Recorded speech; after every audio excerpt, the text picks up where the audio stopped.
He was supposed to come, but Albert, like me, were in our 80s, and so for some people it's a little difficult to travel. And this is the museum. And the person over there is Letty Perez, who is second generation. She's now in her 90s. Yeah, she's in her 90s. And she was the one who insisted they get a place to open up.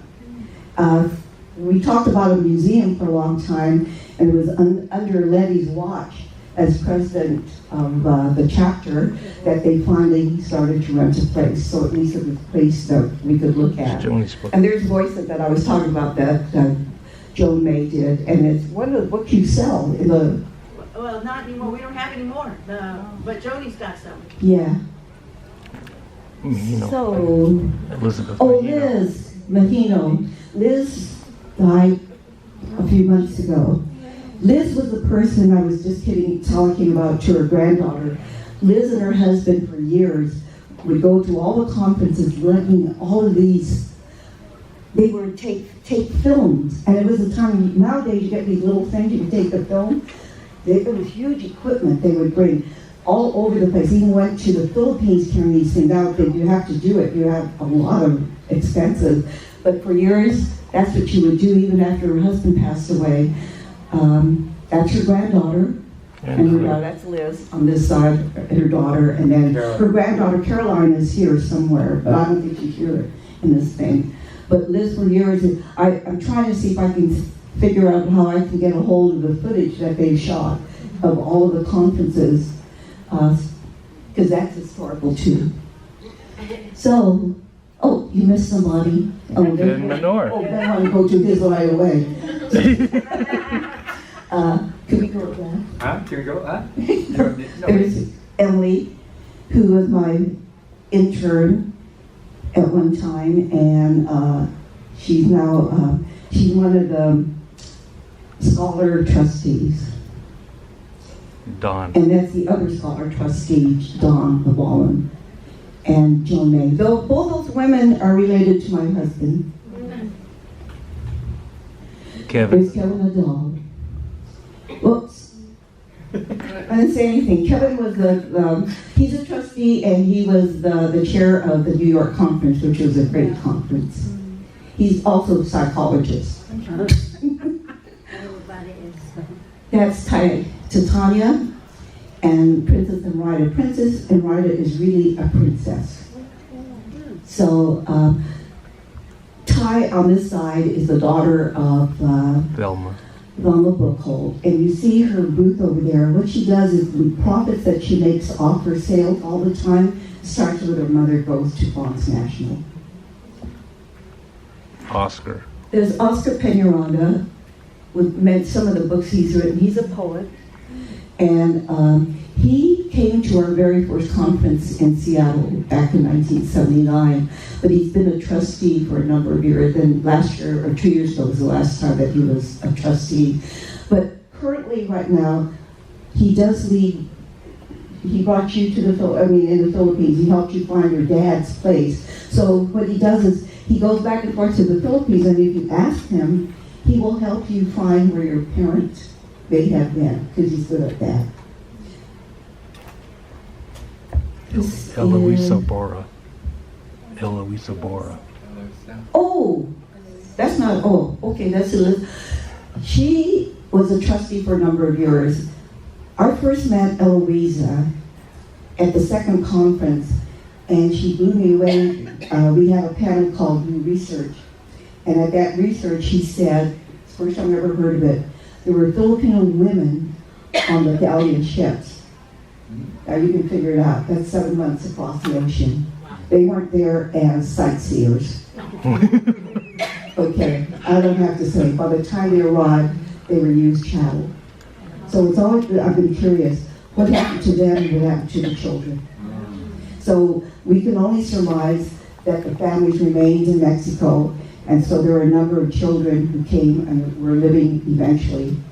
In fact, there was one professor at our third conference who said, and he did research on Filipinos in Mexico, he felt that based on the number of years of the Spanish galleons arriving and what it hit the jumping of the ship, but he wasn't aware of the women who had children. After the came, at that time, he said that there must have been close to over 10,000 direct descendants of Filipinos who had jumped ship in the Philippines. And you figure, just in my family alone, I had 35 people in my family, and that's just within so many years. But if you have all these people after so many years, it would run in the hundreds. So after she told us that, every time I saw someone from Mexico, I wonder if they're part Filipino, because we are very much tied in with each other. Okay. You want a major announcement? Huh? On 2019, I'm working with the state of Guadalajara in Mexico, and they're going to commemorate and celebrate the 456th anniversary of the Acapulco Manila trade, and they're inviting us to be there in September. Are you going to go? Yeah, well, I'm coordinating. Well, thank God if we have any relatives there. Yeah, but they did mention that. Yeah, because it really happened. I mean, we were. Yeah. So that's all these little tidbits. You never know in a conference, somebody gives you something that's really rather interesting.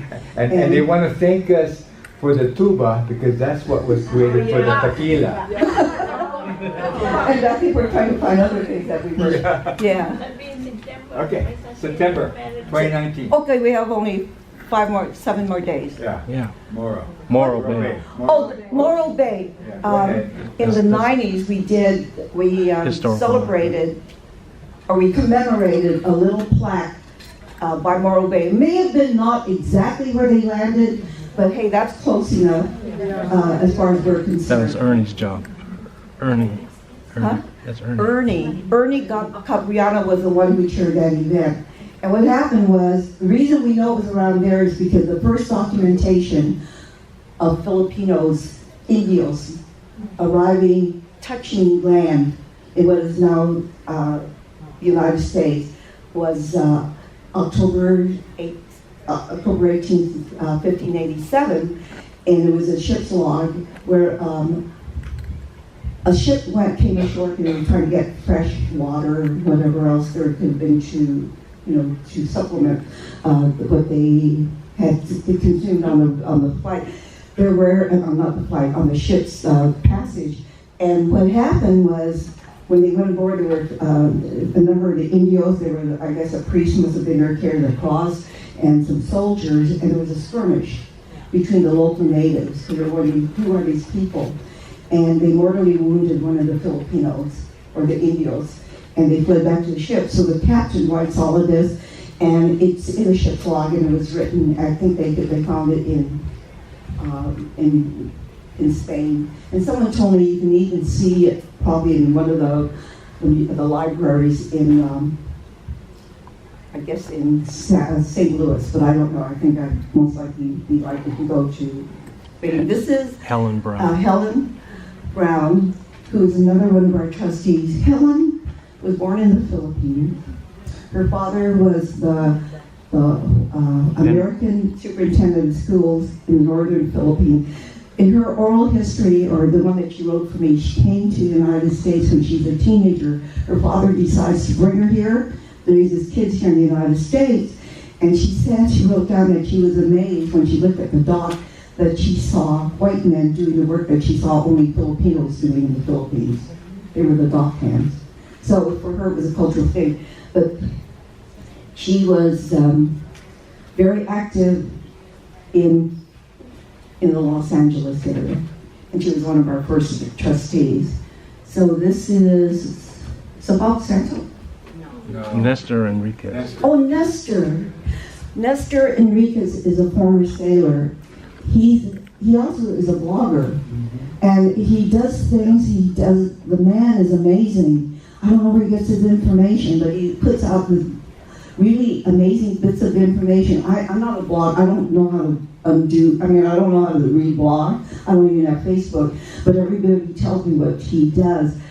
He was a trustee of Fanhs, and for years he would come to the conferences and share his information. But if you get a hold of his blog, listen, he comes out with things I've never heard before. This is Emil, who's here. I don't know if he's here today. Yeah, I think He's here somewhere. He's wearing the same. Same shirt. He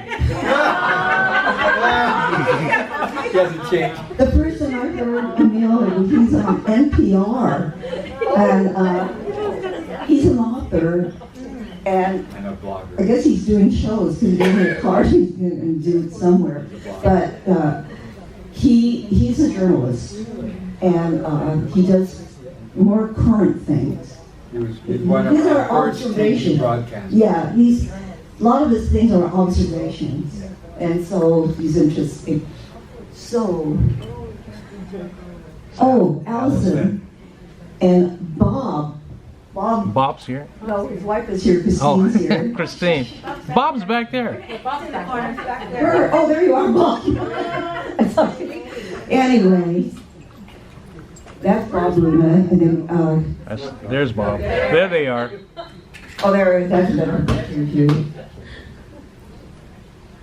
They drove here, right? Yeah, they did. From California. So Linda Rivilla and Mel Orpilia Day. There's Mel, who's our past president. Linda was was a trustee, and she was a professor in Filipino American Studies at one time. When I first met that Mel, he was basically a photographer. He did a lot of photography, and he works for a congressman. Yes. Congressman, he's one of the chief staff. Yeah, he's a staff member. He's a senior staff member. Garamendi. And he did a book called Filipinos in Vallejo. That's what he showed me. This is Patricia. Patricia, right there. He's here. She's right here. Right Right there. Be there in Hawaii. Aloha. Patricia is a professor. I don't know if you're doing Asian American Studies yet. No, education. But she was very much into Filipino American Studies at one time. She was my student at one time at the UW, and she was smarter than me. One of the things I really was intrigued, in Stockton, California, her granduncle was the only Filipino doctor in that area, Dr. Batista. Mm-hmm. Yeah. She also have a curriculum, Right. education. And now this is Ron Buenaventura. Right there. Hey, Ron. And I met Dr. Ron. I think Dr. Ron. You showed up for the first time that I saw you was in Morro Bay. Morro Bay was an interesting thing. When we had that thing for Morro Bay, remember that picture where commemorate the first time that Filipinos were there? It was sort of a calculated risk. Like, will anyone show up? And I remember the trustees weren't there. We were down there early in the morning, and I said, well, if 100 people show up, I'll be happy. And then we looked over the rise, and people were coming over the rise. They just kept coming and coming. The people of Morro Bay, the chapter there, they had to send out for more food because there were so many people coming. It was amazing. People, and the way they heard the information, I'm not sure, but they just kept coming because they wanted to be part of the commemoration of the first landing of Filipinos, documented. We don't know, maybe they came earlier, but that was the first documentation. So, and Ron was president at one time of Sacramento, but he's a trustee, and what he does right now is he mentors a lot of students, and he brings them to the conferences. And he's gonna give us babinka later. Yeah. Yeah, he cooks. Yeah, I mean, he bakes for us. he did a lot in conferences. There's Fred and Joni. So the last day, second to the last is Joan. Johnny Day. Okay. And now Edwina. And Edwina, the last day on Halloween is Edwina. Edwina and Ellen are gone today. And there they are again. So, There you have it.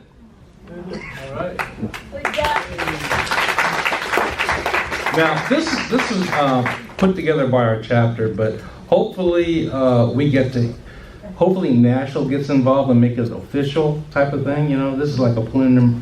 You got a blueprint here, so you could do all your, what do you call it? processes and voting and stuff like that. But for now, this will work, don't you think? Yeah. Okay. Any questions? We've got people that. Well, what if new people want to come in? I mean, what if new people are going to be nominated? Like, I can think of some people. There's Ray Pasqua, who for the past, 8 years, has gone through the state of Washington talking to legislators and mayors and town people in all the towns and cities in the state of Washington to declare October as Filipino American History Month. And he does that every year. So I'm sure that throughout the United States there are other people, because I'll be honest with you, it was pretty much like a click. It was, for us to really, this is the beginning. Mm-hmm. And maybe some days could be 2 people together or whatever, Well, it's like I said, where we're at, students just see us, what they see as Fanhs is just me and Edwina. And we had to put something up so that they know that there's a lot more people involved here. So anyway, this is good because what you did is you had a good cross-section of people. And each one of them has their own history. So individually, I would like to say that one of the things that we really have to show there, these are people who have a very unique history. I think maybe a different section could do part of this. You want this as a national thing, right? Yes. Alan. It's up to you. You're No, it's not to me. I don't vote. Say yes, Alan. Yes, Alan. So, if you guys want input, you can talk to Alan later on because he's the one who's going to be presented to whoever. But it's a great idea. But I would suggest that you get some good pictures of some of the people. Like your son. A landscape.